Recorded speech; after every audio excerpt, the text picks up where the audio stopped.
Hey Heartland family, Pastor Ethan here with another Walk the Path video from Sunday's message. This week, Pastor Cody was leading us in 1 Corinthians chapter 12, speaking of diversity of spiritual gifts and unity in the body. There are many ways we can walk the path from this chapter. And one of the first ones we did, as Cody said repeatedly from what the Bible Project had said, we as a church is a community that's gathered around Jesus Christ and in worship of Christ. And so that's what we are, right? And in our giftings, oftentimes we seek out these giftings, sometimes for self-aggrandization. We want to be seen as spiritual or all these things. And I would say that if that's your motivation, it's not a good motivation. And that maybe that's not what your gifting is for. It says that we're each given a gift for the common good, and so that we can love one another better.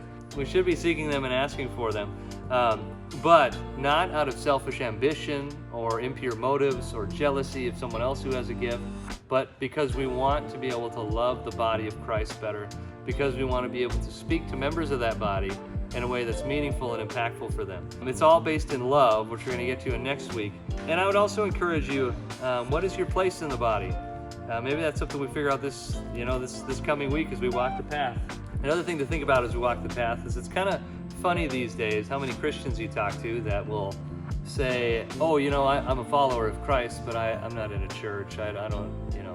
And what I think is kind of funny about that is Paul's ultimate punishment to the man earlier on in the book of 1 Corinthians was to remove him from Christian fellowship.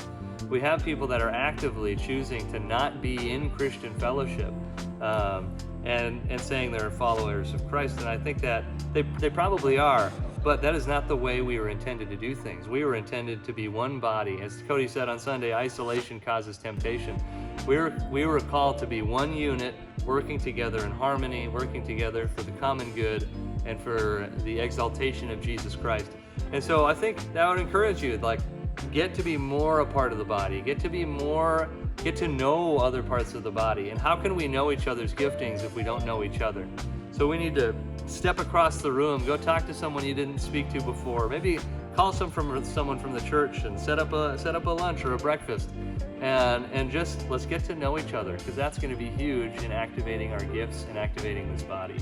With that said, we love you guys. We look forward to 1 Corinthians 13 this next week, and we'll see you Sunday.